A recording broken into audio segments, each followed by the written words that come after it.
actually said hi and I waved hi. Thank you for coming to this session of podcasting. My name is Yannick. Thank you for coming to my podcast. Thank you for listening. Most importantly, thank you to my old listeners. Thank you to the new ones. Thank you to everyone who has ever dropped a comment, who has ever had a conversation with me based on what I spoke about on the podcast. It means a lot to me that I get feedback.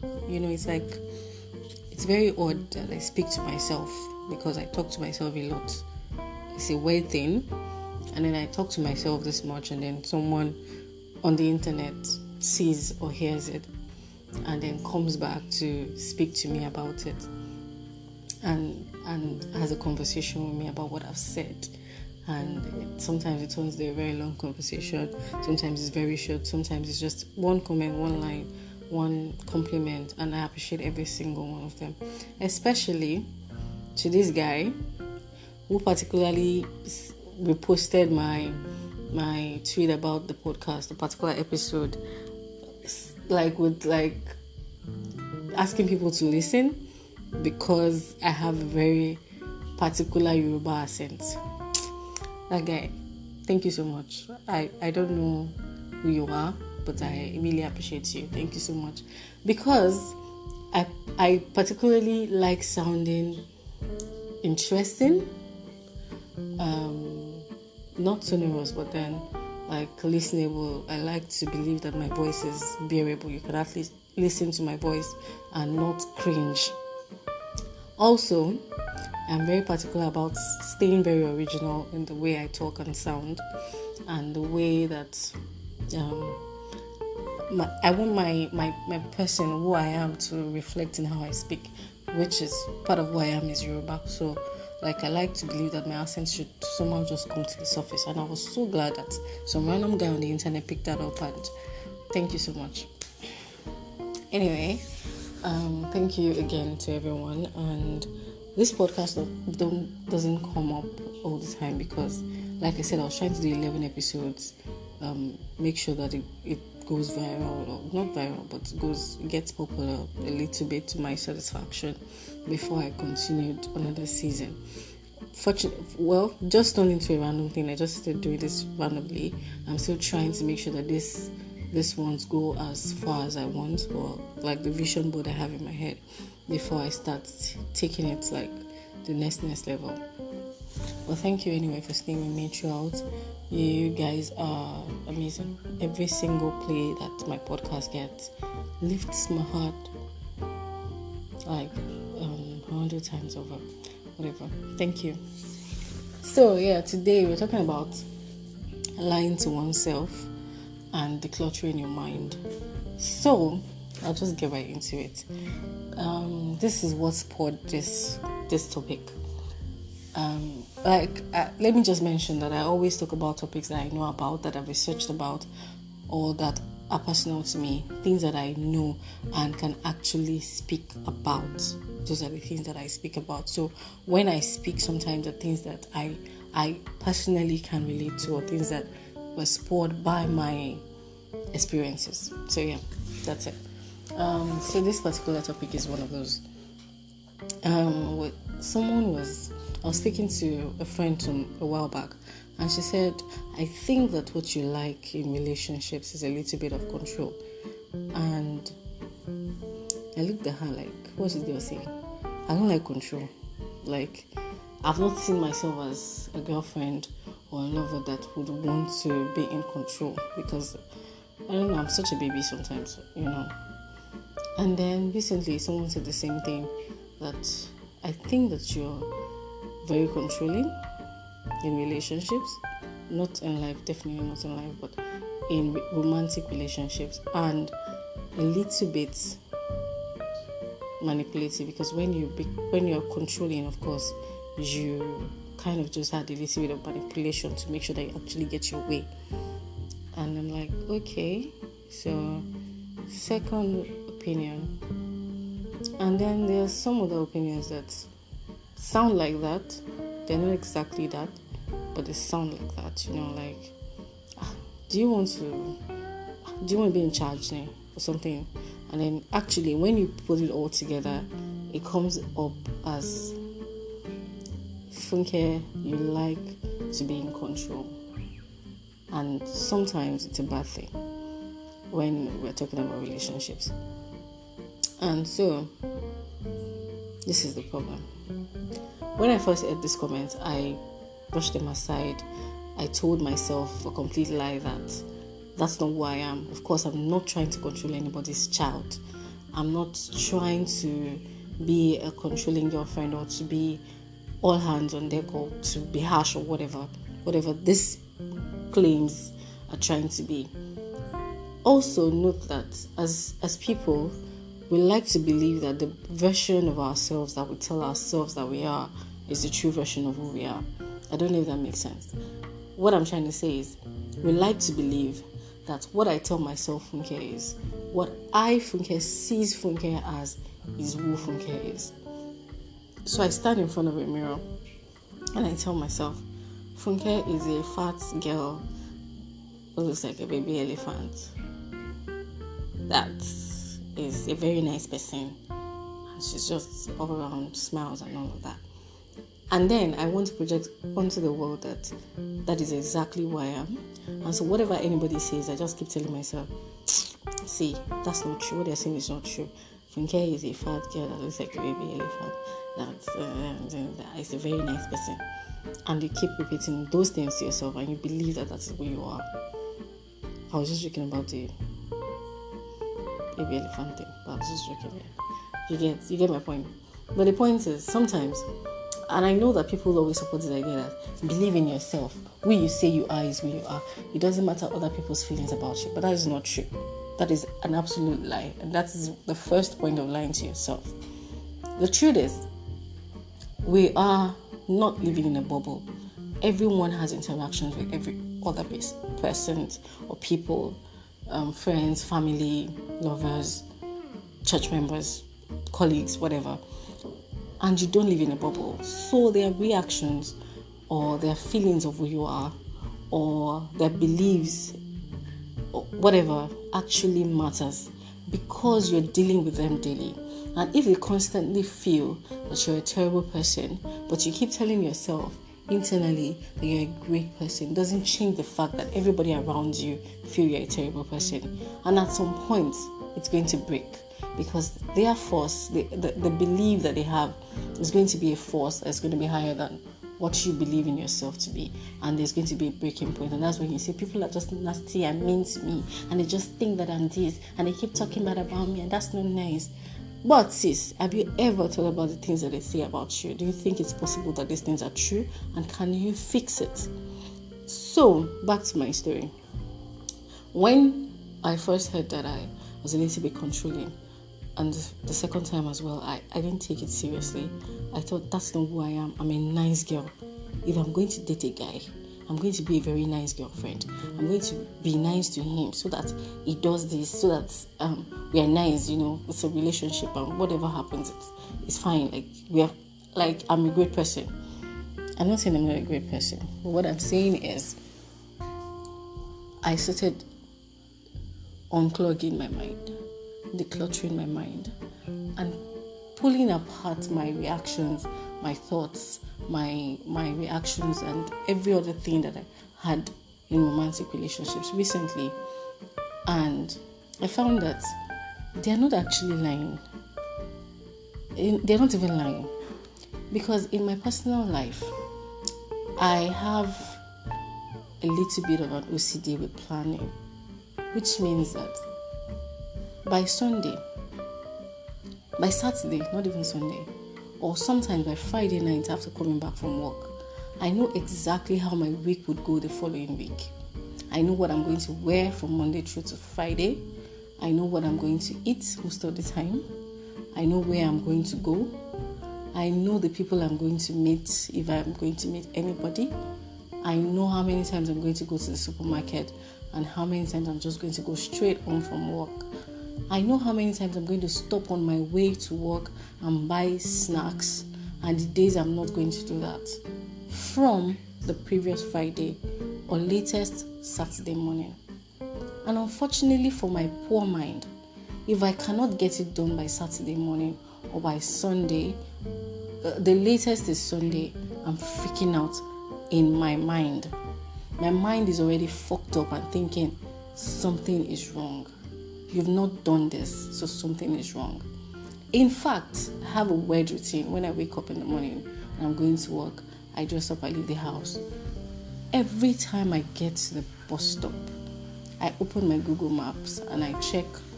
I put in K2 and check how many minutes it takes to get to K2 from the bus stop, so that I would know if I'm taking a bus or if I'm this or whatever. And then I do that every morning. Then I work on my work schedule stuff while in the bus going to work. And on my way home, there's a routine too. When I get to a particular bus stop, I check how many minutes it takes me to get home from there every single day. So I have a routine. And if something ever happens to that routine, my mind is fucked. I feel like something is wrong. And so recently I actually felt sick, very ill, and I couldn't wear the clothes I wanted to wear that week to work because I couldn't go to work. I couldn't eat, I couldn't do anything. Basically, I was in the hospital for a while.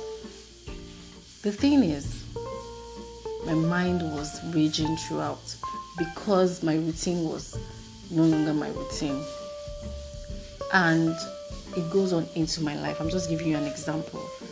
It goes on into me saying that in the next 2 months I'm going to do this.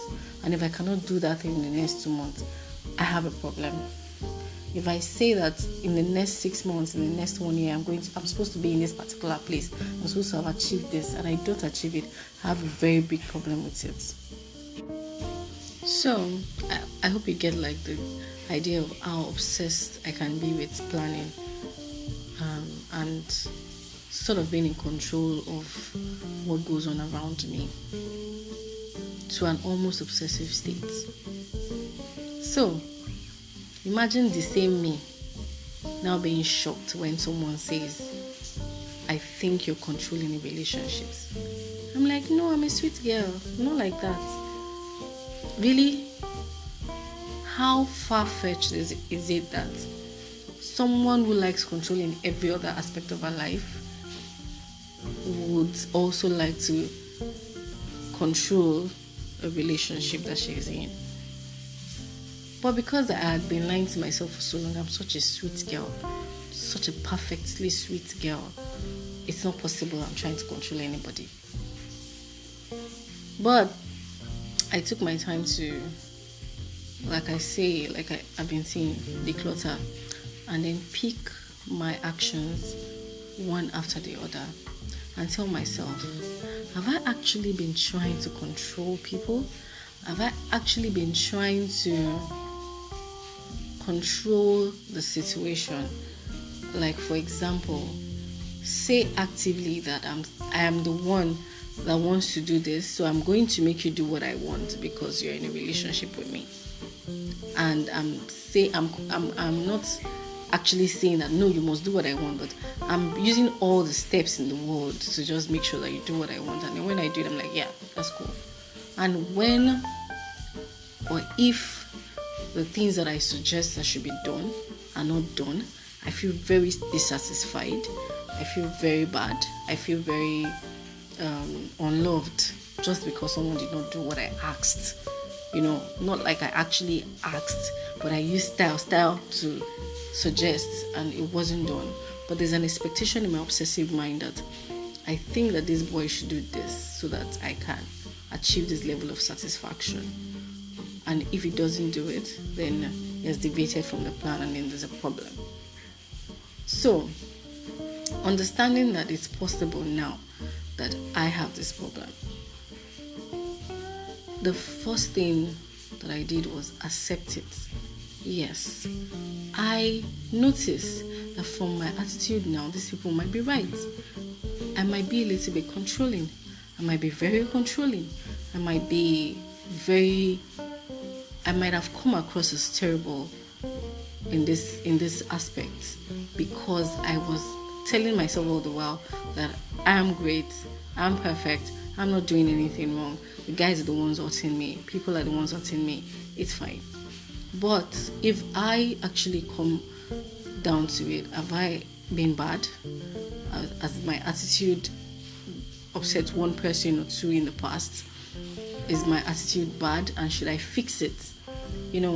Those were the conclusions I came to. And I understood that first, control or wanting a little bit of control in your life might not totally be a bad thing. But there's always a line in everything. Sometimes you need to let go and let things just happen. Let things just go on. It doesn't have to go the way that your mind has set it. By day 1, this should have happened. By day 2, this should have happened. By day 3, this should have happened. And then on it goes. It doesn't have to be that way. And if it doesn't happen the way you planned it, it is completely fine. Because, especially when you're dealing with other people, these people have their own mindsets, they have their own calendars, they have their own timelines, they have their own actions and reactions, they have everything of their own. And you have yours. And it's not a great thing to project only what you want onto another person and expecting that person to totally go with the plan or be a loser. It doesn't make sense. So I'm hoping that this Shibambu story that I just told you, which is a very true story and which is something that I finally found about myself, that maybe that's why it affects my choice in people, because of that. It affects my goals in life, because in my head, let me not lie to you, my goal in life, in a marriage or in a relationship or in a lifestyle, max relationship wise, is to be a sugar mommy level. That sounds very somehow, but to be able to care for someone, to be able to spoil the person, spoil this guy, just spoil this guy, to be able to take my man on holidays, trips, flex him, have money enough to give him a comfortable life. I'm not saying it's not going to have his own money. I'm just saying that in my head, it just happens that way. That's how I think. That I think of making so much money that wherever I'm with would flex my money. Do you understand? I don't know if that makes sense to anybody, but then that's how it is in my head. And subconsciously, or because I wasn't accepting of the fact, it affected my choice in people, it affected how I related to people, it affected how I saw people, it affected what I did with people, or how the expectations I had of them.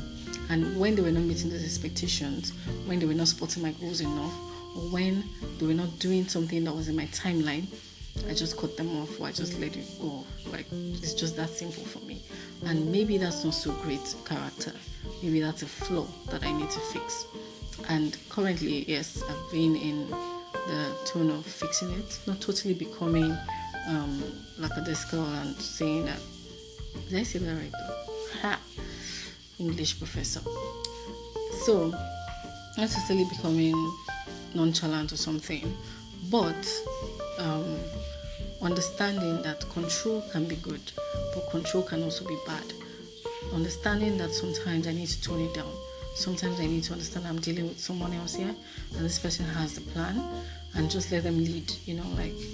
Do your thing, and I'll just follow you, and just let love guide me sometimes. Let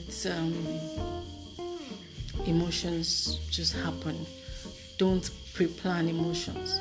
Don't pre-plan actions. Don't pre-plan every single detail. Because even when you look at life, you're not always in control, I just felt ill randomly after planning my week. I could have died, and things could have just ended. And so many other plans that I made for myself for the year flopped. And literally, I thought I was going to die if they flopped.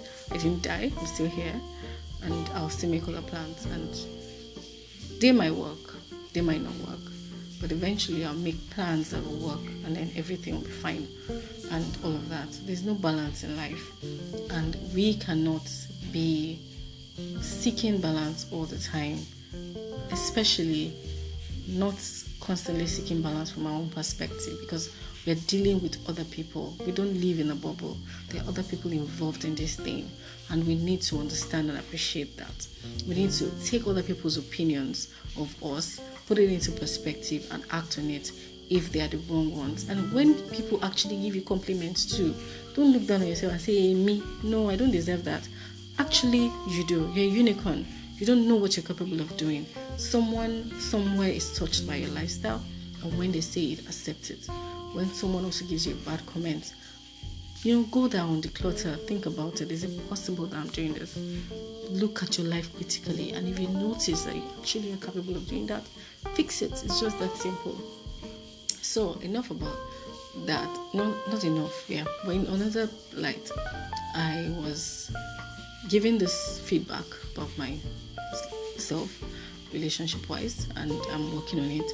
I'm telling myself constantly that do not do that. Okay, when you are trying to do rubbish, remember that you should not be the controlling bitch that people would begin to hate with time. Thank God I'm not at that level yet. But in good faith, I'm just saying that I tell myself, be careful. You're crossing the limits. Stop doing this. Calm down. Do that.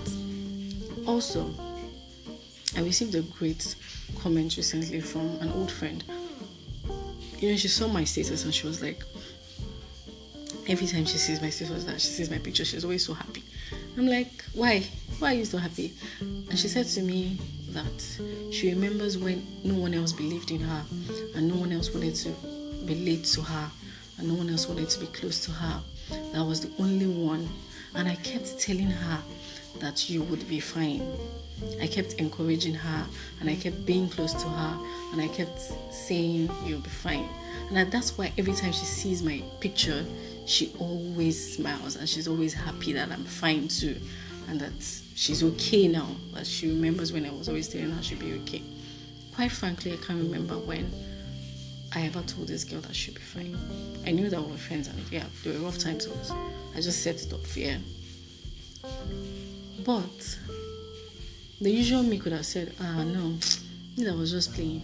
But I accepted the compliment, and it made my day, and I was so happy because it made me feel like I didn't know, but this girl absolutely adored me because I was nice to her at a point. And just the same way that I hold some people's memories there in my heart, this person holds mine just like that. And it makes me so happy that I could accept such a compliment with an open arm and understand it and say, yes, Funke, you did that. You're a unicorn. You're a great person. And also, in the same note, accept a bad compliment about myself and understand that, yes, I could be good in this aspect and be bad in this aspect, and I need to fix it. I don't want to be a perfect person. I'm not trying to be a great person all around, and that's not why I'm trying to fix my life in relationships or whatever. But I want to be, I care about the people around me.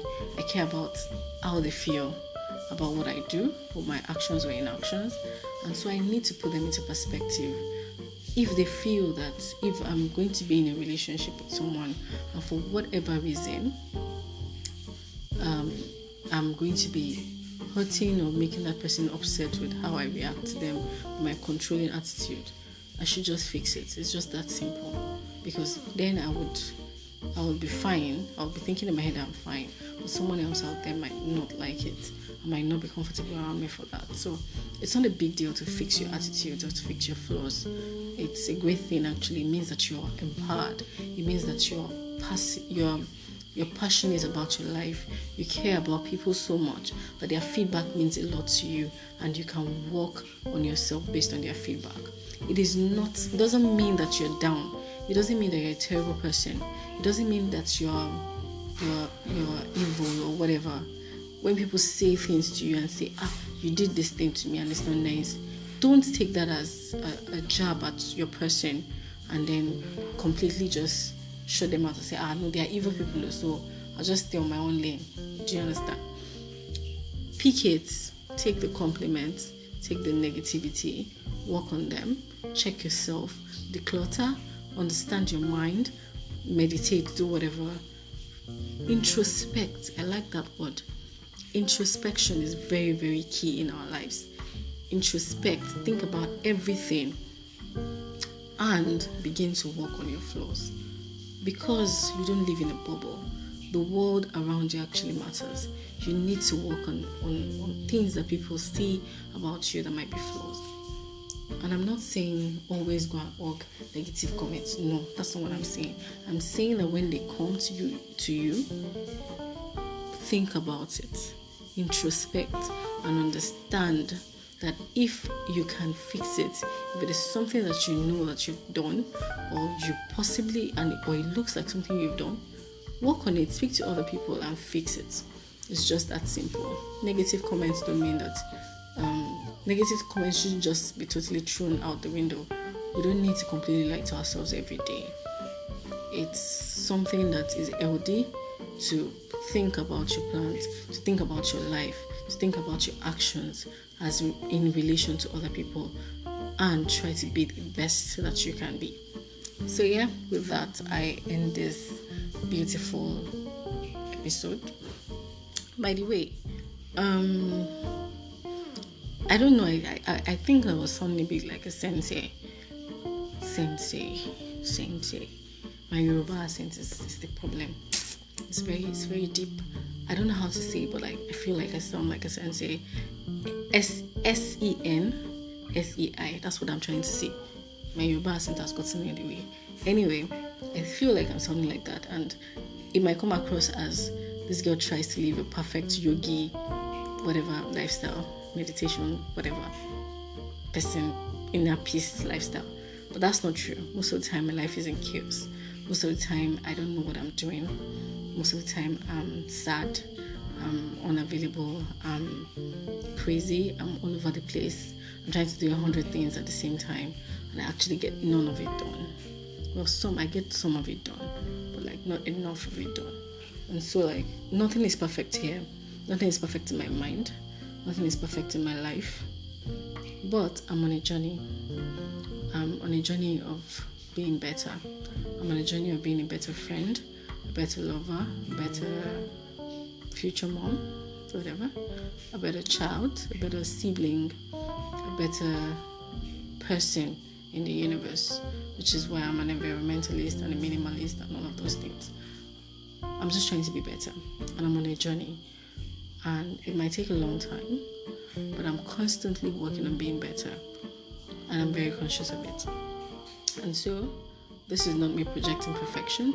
This is me saying that we can try to be on this beautiful journey. We can try to be better people, and it won't hurt us. It would only make the world better. Thank you very much for listening. I love every single one of my listeners, every single one of you. One single play gives me 100 leaps of joy. So you can imagine how many leaps of joys I'll have if more people listen to this. So please share, please speak about it, do whatever, comment, do anything that will make me happier. Thank you so much. And that's not me trying to control you guys. It's just peace and love. Bye.